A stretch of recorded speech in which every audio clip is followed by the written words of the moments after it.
Добрый день, уважаемые радиослушатели, телезрители. В эфире программа «Якутск сегодня». У микрофона редактор Мария Ким. Со мной работают мои коллеги Николай Слепцов, Айдын и Михаил Эверстов.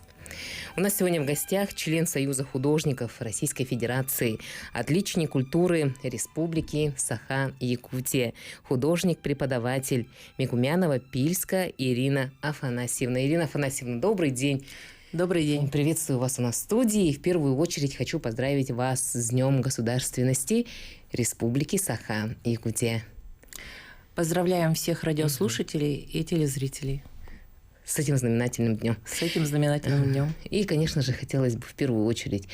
Мой первый вопрос, когда я посмотрела ваши картины, они мне напомнили наскальные писаницы. И меня очень интересует, что вас вдохновляет в вашем творчестве? Ну, конечно, народное искусство, наскальные писаницы, как вы уже сказали. Я долгое время работала с археологами в нашем университете, и поэтому непосредственно занималась этими наскальными писаницами. Поэтому они произвели на меня неизгладимое впечатление. Вот на Кулаковского, 48 есть музей этнографии и археологии и этнографии. И туда можно сходить и посмотреть. Там до сих пор уже очень много лет есть такая большая-большая писаница, которую принимают некоторые за настоящую, даже оставляют монетки там, загадывают желания. Очень хорошее место. Ну, я вот подумала бы, правда, если бы мне не сказали, я подумала, настоящий. А вот эти вот наскальные писаницы, в какой период, в каком возрасте вы с этим работали, и вообще с какого периода вы начали применять его в своем творчестве? Я там работала в 2000 году, и эта работа до сих пор со мной, потому что я обращаюсь к этой тематике. На постоянной основе?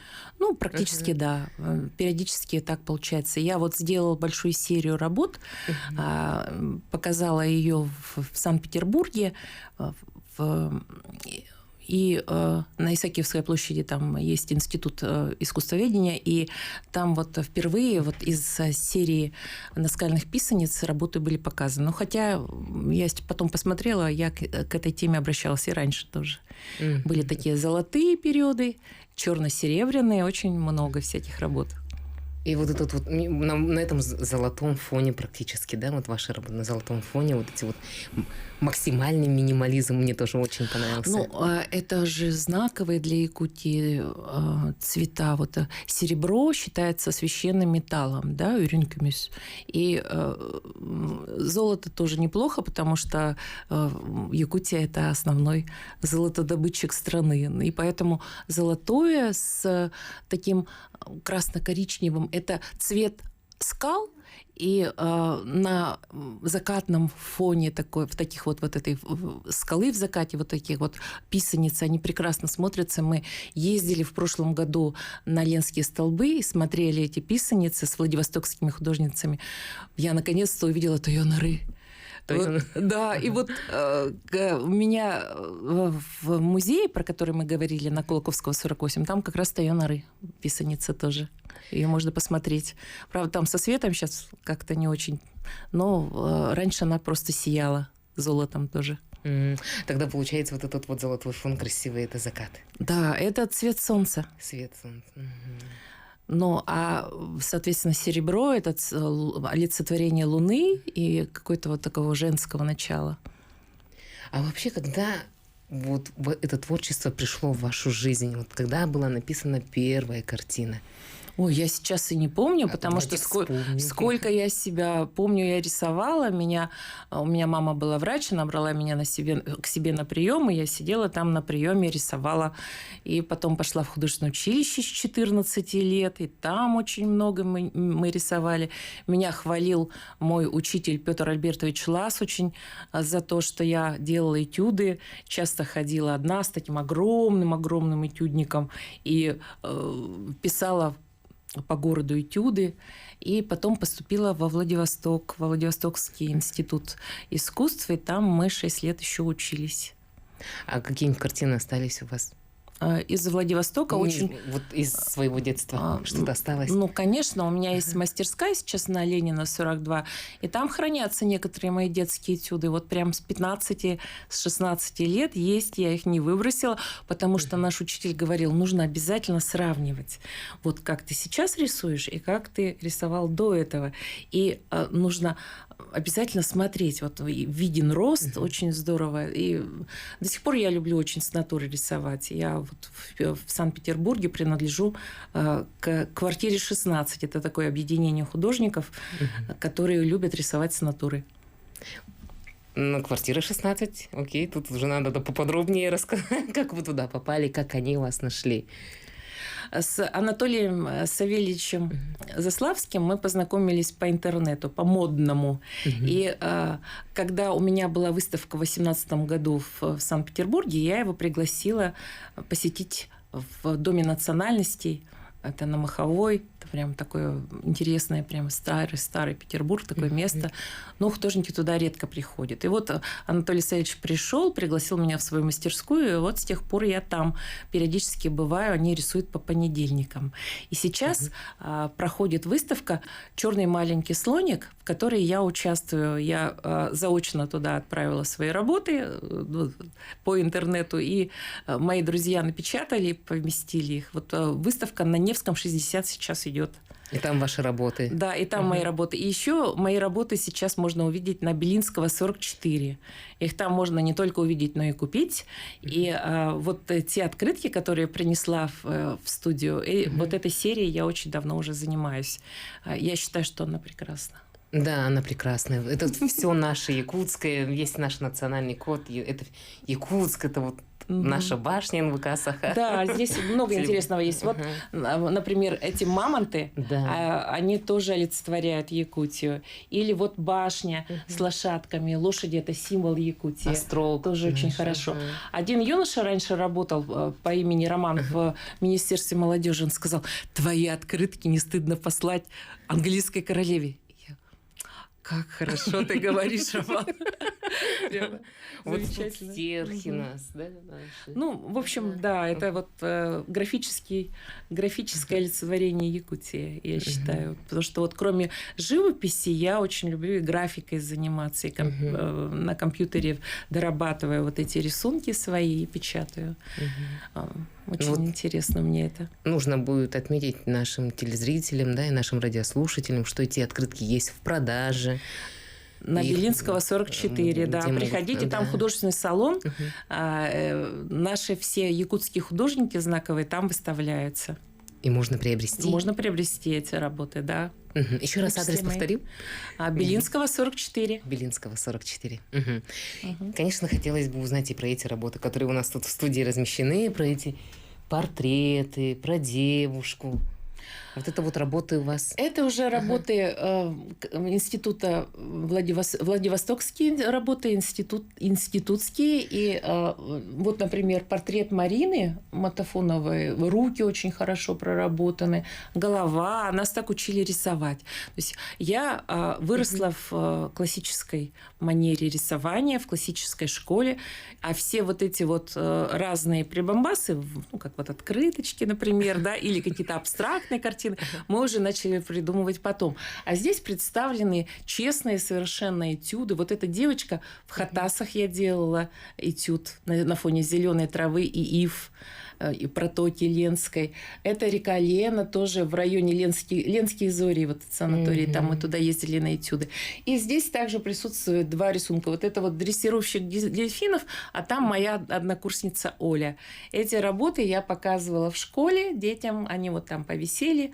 В прошлом году у меня была юбилейная выставка. Вот эти работы я готовила к юбилейной выставке, но они в нее не вошли, поэтому я их показывала отдельно. То есть вот эта работа и все со студенчества, да? Со студенческих лет? Ну, нет, уже и после, и до. Вот со студенчества, пожалуй, только пара работ. Вот это Марина и вон Ольга там. Но это говорит о том, что художники-абстракционисты, они не только этим абстракциями занимаются. Вот совершенно классические Ну, потому что это школа, база, да? Да. Там. Что приятно, когда я была на международном пленэре, тоже коллеги отметили, что у нее есть школа. Это было очень приятно слышать. И Владивосток, я так понимаю, он практически красной нитью все равно проходит через всю вашу жизнь, потому что я знаю, что вы принимали участие на Восточном экономическом форуме в 2023 году. Да, я там оказалась по поводу моей юбилейной выставки и зашла в постпредство. И меня пригласили поучаствовать в оформлении якутского дома нашего, который вот на улице Дальнего Востока был. Мне павильон. Было павильон. И очень я прям с радостью там работала. Есть фотографии тоже про это. Да, фотографии, это, я так понимаю, стерхи, да? Которое было как 3D. Там нет, стерхи 3D, это они заказали, но стены были белые, и я их писаницами, опять же, любимыми раскрасила, серебряными. Очень получилось колоритно. И кабинет главы тоже был украшен работами моими в этом же стиле. А вот я так понимаю, что у вас, у любого человека есть какое-то предпочтение, да, творческого. У вас наскальные писаницы и еще что вы больше любите? Ну вот рисовать? я люблю портреты рисовать. Потом, что еще? Недавно я увлеклась такими рисунками на ткани. Вот можно посмотреть на фото. Тоже на моей персональной выставке я показывала свои эти новые работы.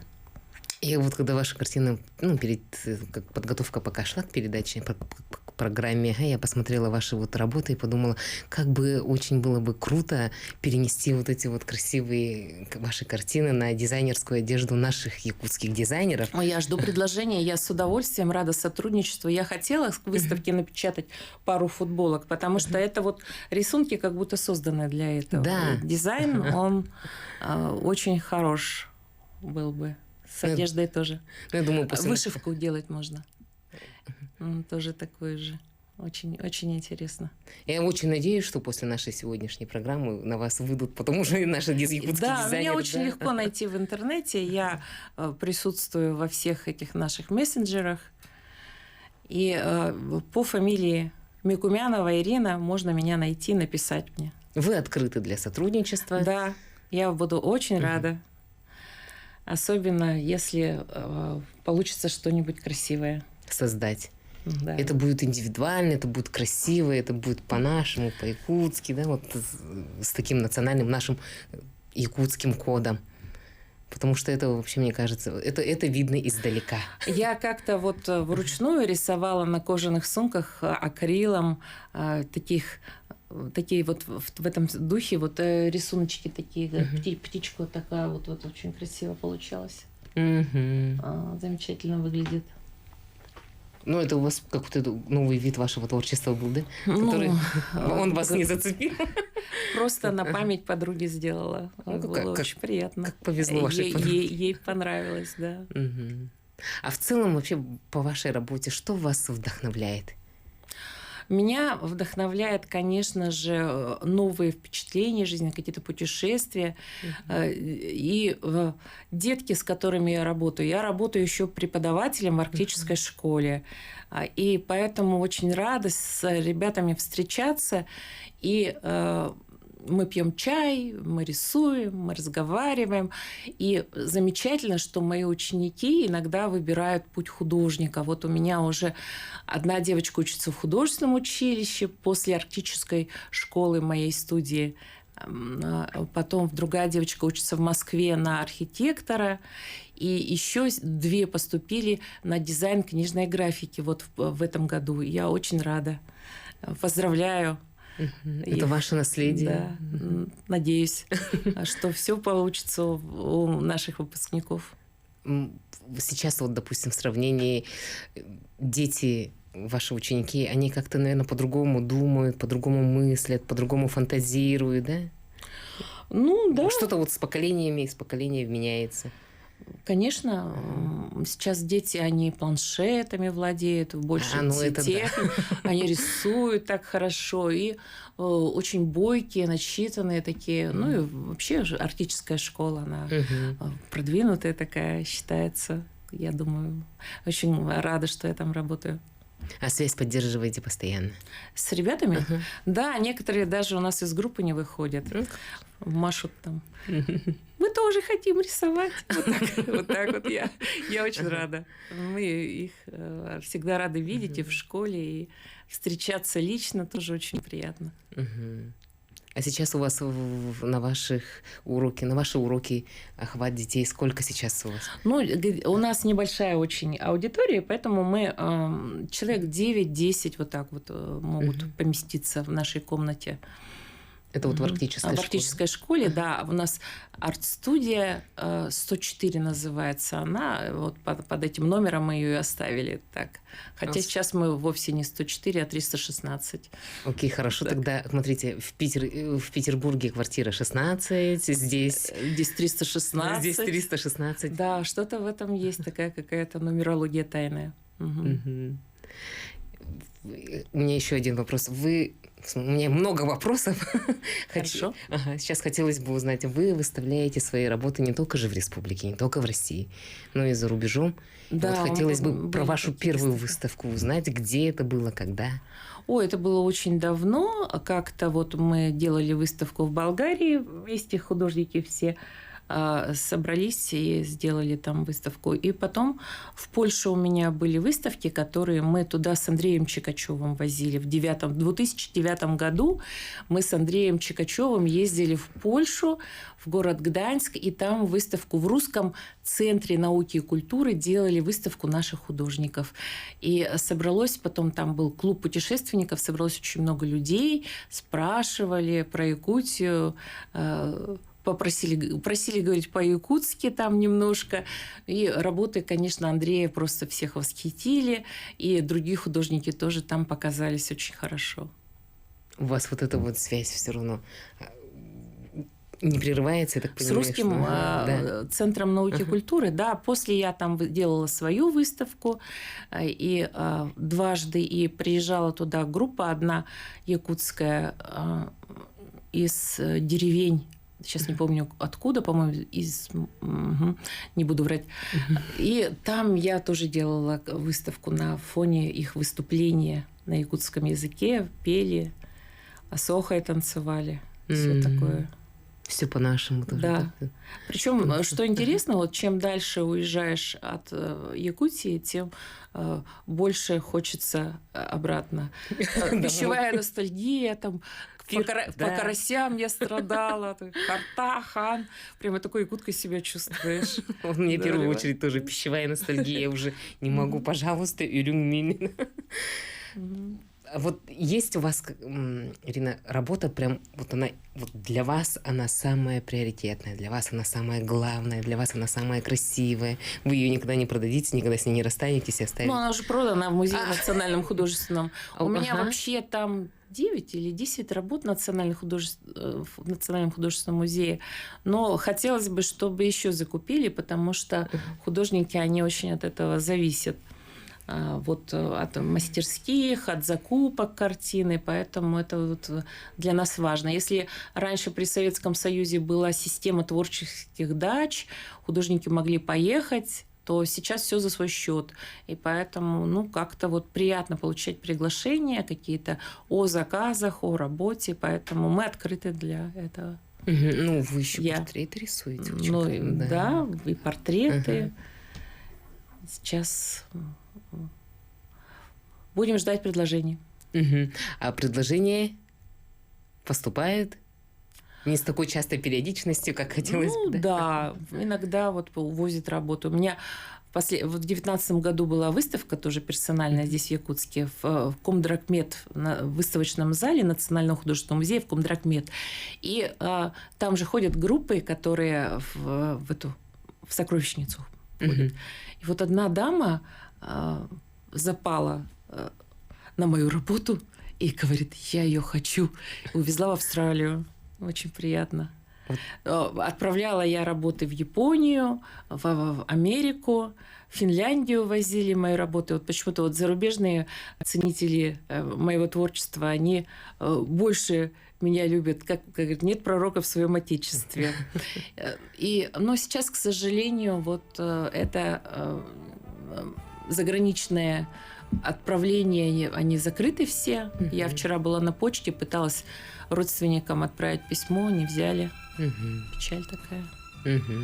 И вот мы сейчас буквально на несколько минут прервемся на рекламу и продолжим нашу беседу.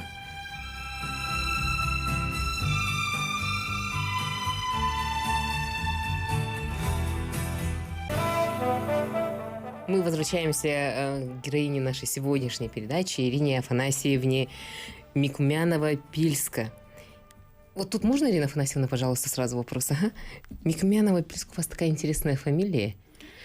Польская наполовину якутская. Ага. Микумяновы жили в Сунтаре до недавнего времени. Сейчас вот Микумяновы, они все родственники. Всем родственникам привет. И вторая фамилия – это фамилия моего мужа. Я была замужем за поляком. К сожалению, он покинул этот мир 23 марта. Возвращаемся к вашему творчеству, и хотелось бы узнать, какие вы техники и материалы используете вот в своей работе? Я пишу маслом, на холсте, на картоне, пишу акрилом, могу рисовать углем, пастелью и знакомлю со всеми этими материалами еще и своих студентов, которые учатся у меня. И их великое множество. Это и дети, и взрослые, и те, которые ходят ко мне в студию, и те, которые учатся у меня в школе. В общем, я рада познакомить со всеми материалами. Как только вот возникает какая-то необходимость, например, рисовать пастелью, я нахожу похожие вот картины какие-то, особенно мне Тулус-Лотрек и восхищает. Он была в Петербурге, в Эрмитаже, фотографировала специально для этого картины, показываю их, книги нахожу. В общем, много примеров и много разных техник, конечно, у нас существует. Ну, которые вы, наверное, постигали практически всю свою жизнь, да, в какой-то период. Очень много у художников идет в обучение, конечно, непосредственно в мастерскую, у мастера какого-то, у которого он обучается. И много дают работа на природе и музеи. Вот музеи – это просто замечательно, что у нас есть такой замечательный национальный художественный музей, там много всяких разных работ. Ну и когда люди выезжают в Петербург, Москву, тоже стараются бывать во всех этих вот главных музеях, которые там есть. И вот я еще услышала то, что вы помимо детей, оказывается, взрослых можете научить рисовать, потому что сейчас же люди интересуются, вы заметили, да, прям активно бегут, там мастер-классы берут. Наверное, лет 15 назад я начала обучать, может быть, даже больше, потому что очень много людей выучилось у меня рисовать в моей студии на Ленина 42. Раньше как-то вот мы этим занимались вместе с Леной Петровой, которая сейчас не Петрова, а другая какая-то, Максима, по-моему. Вот. И очень-очень много людей, которые потом из учеников превращаются в друзей. Я с ними поддерживаю отношения и очень рада всегда тоже видеть. Мастерскую нашу скоро, к сожалению, обещали снести, но пока вот пандемия, то все, и вроде бы она еще пока стоит. Так что Ленина 42, 3-й этаж, 5-я мастерская. Это я. Бываю там по выходным, но по воскресеньям, но лучше звонить прежде.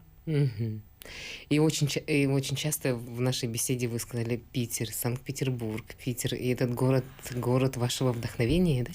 Да, мы всегда очень с большой радостью там ходили в главный штаб, в Эрмитаж, и практически дома себя чувствуем там в этих музеях, потому что художникам они платят взносы вот в Союза художников и ходят в музей бесплатно. Трагедия была, когда Эрмитаж платным Петровский сделал на время пандемии. Прямо вот для меня было большим ударом. Ну, потом вроде бы все вернулось на круги своя. Ну, друзей, единомышленников, вот художественной вот этой вот... Да, вот благодаря квартире 16 я очень полюбила Петербург. Раньше он был какой-то неприветливый и хлестающий дождем по лицу. А сейчас вроде ничего, так привыкла. И даже солнечных дней там достаточно много. Вот в феврале бывают, лето там жарче, чем в Крыму.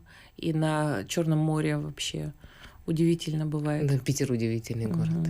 Очень красивый и интересный, конечно. Но Якутск тоже очень красивый, тоже очень интересный. Не, Якутск лучше всех. Лучше Якутск лучше всех. Вообще Якутия лучше всех. Потому что сюда всегда тянет. Да. Домой всегда хочет. Да, пищевая ностальгия, да? Гонит, да. В первую очередь, наверное. Судя по нашим комплекциям, аппетитно. Еще у меня вопрос.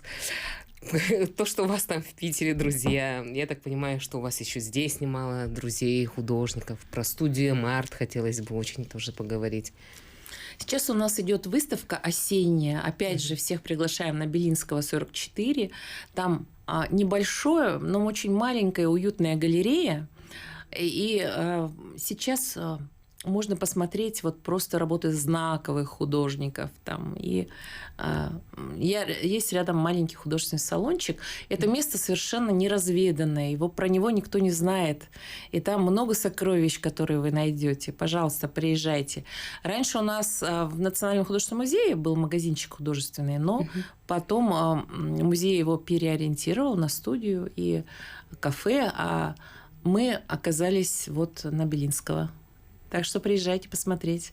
Это очень интересно. У нас там выставки часто проходят. Разные. На Белинского мы 44. Ага, я себе вот тут обязательно это запишу, адрес. И хотелось бы узнать вот эти вот выставки, с какой периодичностью вы их проводите, где вам вообще можно... Их проводит Союз художников, и как они решат, так и проводят. Но сейчас у нас якутские художники, вот новое правление Союза художников, Ольга Скорикова, они проводят выставки очень интересные. Нас, якутских художников, сделали передвижниками. Мы показывали свои работы в Красноярске, в Новосибирске, в Иркутске. И в Иркутске даже пару работ у меня купили. Я очень счастлива. Теперь у меня мои работы находятся не только в собрании Национального художественного музея Якутии, но еще в музее «Арт-этаж» Владивостока. Это моя заслуга. И вот благодаря этим выставкам еще в Иркутском музее, не помню, как там он называется точно, но художественный музей очень крупный достаточно. Вот про арт-этаж хотелось бы тоже поподробнее узнать. Арт-этаж во Владивостоке – это галерея современного искусства. У меня там выставки дважды были персональные.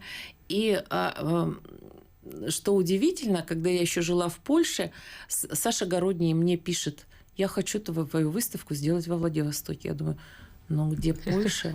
И где Владивосток? И там как-то все так само собой случилось.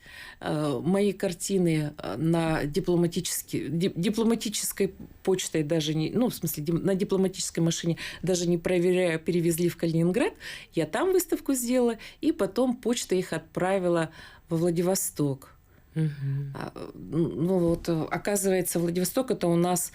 То есть Калининград и Владивосток – это очень далеко. Владивосток у нас известный совершенно всем город, а Калининград – это еще особая экономическая зона, и оттуда нельзя отправлять ничего без разрешения.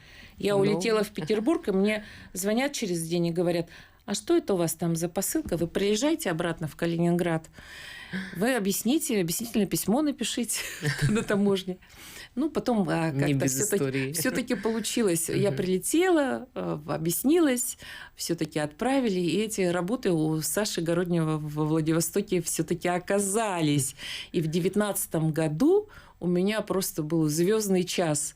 Вот как раз до пандемии я успела. У меня была выставка огромная якутский в Комдракмете.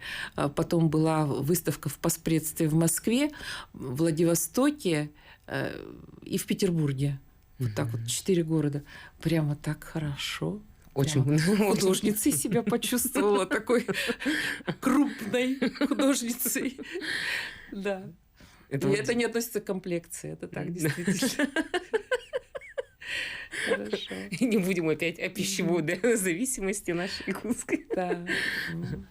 А вы Привязывает. А вы вообще в такое когда-нибудь думали, что, может быть, связать свою жизнь уже с чем-то с другим? У вас мама медик, да? У вас муж медик, у вас там... Было какие-то мысли? Ну, это Может, было в глубокой юности, в детстве. Я хотела, конечно, стать орнитологом, пойти в медицину, быть океанологом. В общем, много интересных, всяких разных было мечт. И я думаю, что частично они осуществились, потому что вот когда я училась во Владивостоке, у меня друзья-биологи. И я ездила с ними по таким замечательным местам, которые... Просто вообще вот великолепно. Бухта Астафьева, там, бухта Витязь, всякие бухты такие чудесные. Там вот дрессировщик дельфинов, он дельфинов дрессировал на бухте Витязь. Таких огромных белух. Просто вот они у него там танцевали. Это он? Ну, это вот этот вот, да, крайний товарищ. Интересный мужчина. Ага, да. Не живет уже, к сожалению. Ну, интересно, конечно. Я так смотрю по фотографиям, по каким-то фильмам. Такая жизнь интересная, оказывается. Это уже потом, да. Вот поэтому, да. Сейчас мы ее систематизируем, собираемся. Вот у меня была последняя выставка в Гагарина, он раньше клуб Гагарина назывался, сейчас называется Центр культуры и современного искусства имени Юрия Алексеевича Гагарина. Вот в апреле прошлого года у меня была там выставка, и мы с Леной Васильевой тоже вот архивами занимаемся. Она систематизирует и потом передаст их в винзавод, такой вот музей в Москве. Там есть такие очень интересный тоже проект. Хороший. Мы будем следить за вами. Спасибо. Обязательно смотреть и узнавать. Еще хотелось бы вопрос узнать. Вы счастливый человек? Вы по праву себя счастливым считаете? Я считаю, что да. Мне повезло с профессией, повезло с друзьями. Всем огромнейший привет, наилучшие пожелания, счастья и здоровья. И еще вот в студии «Март» хотелось бы вернуться. Мы в прошлом году сделали выставку в галерее «Ургел». Такая выставка получилась. У нас студия называется «Март», и мы раньше выставки все время делали в марте. А тут нам предложили сделать выставку зимой, и это получилась такая цветущая весна. Мы пришли все в национальных костюмах, и там был просто зимний сэх. Такой замечательный. И работы показали, друг друга увидели, порадовались. Очень здорово. Хотелось бы продолжить, конечно, эту тему, чтобы март собирался не только в марте, но и в другие месяца тоже. А в студии «Март» вообще сколько художников? Ой, даже я не знаю, потому что мы счет не ведем. Вот у нас есть виртуальная выставка «Март». М-арт, да. «Март». И там вот, ну, это на моей странице, правда. Надо будет продублировать ее ВКонтакте, чтобы была тоже. Будет, обещаем. Хорошо, будем следить. Еще хотелось бы узнать о ваших ближайших планах. Я бы хотела пошарахаться по Эрмитажу, посмотреть, съездить на осенний Петербург и просто вот и потом с радостью опять вернуться в свой любимый родной город.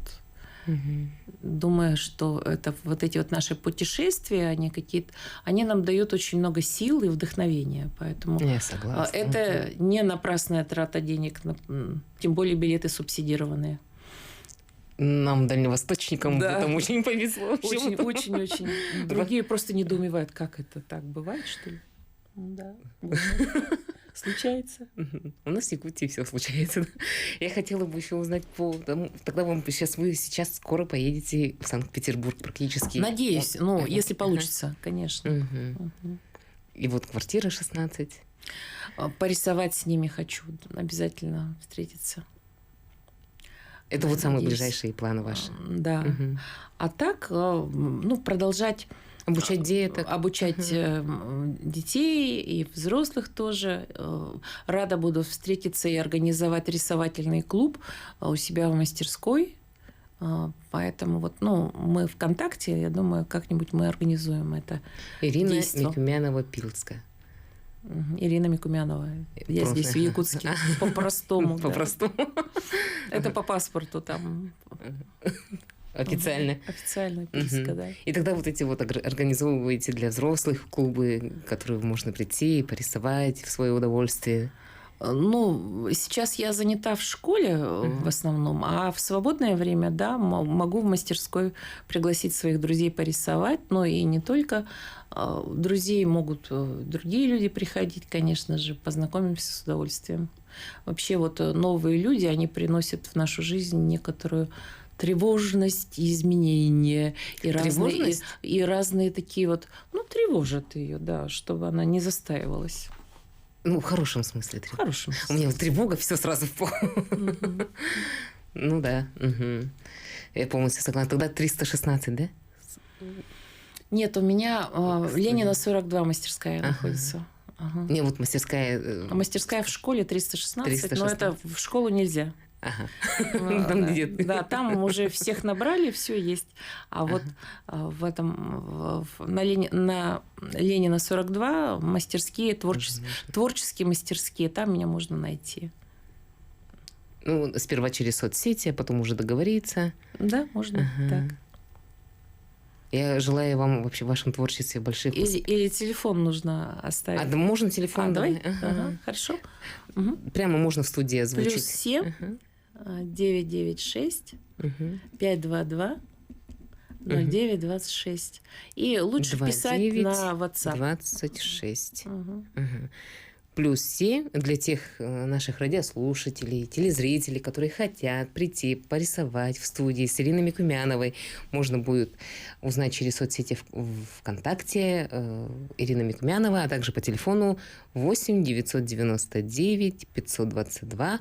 Нет, 996. 996. Вот. И... 8 996 522 29 26. Совершенно верно. Потому что меня как бы саму тоже лично очень интересуют вот эти вот моменты, когда можно прийти, порисовать. Сейчас эта тема очень модна. Это арт-терапия и просто вот времяпровождение, когда ты смешиваешь краски, оно всех очень радует. И люди тянутся, и идут. Да, обязательно. Вот так вот мы выглядим. Да, мне просто было очень интересно посмотреть. У нас прямой эфир, и телезрители нас видят, и радиослушатели нас слушают, поэтому наша передача, наша программа «Якутск сегодня» в этом плане очень большие плюсы. Я очень рада показать свои открыточки, свои работы, чтобы... Художники говорят, что картина умирает, когда на нее не смотрят, поэтому очень рада, что вы все это увидели и вам понравилось. Художники говорят, картина умирает, когда на нее не смотрят. Тогда да, вот выставки нужны, выставки, побольше вам выставок. Выставки, да, это самое лучшее пожелание, конечно, для художников, чтобы было много выставок. Это как-то тонизирует очень сильно. Потом новые встречи. Вот я когда в 2019 году сделала такой вот супермарафон выставочный, новые и будет все встречи,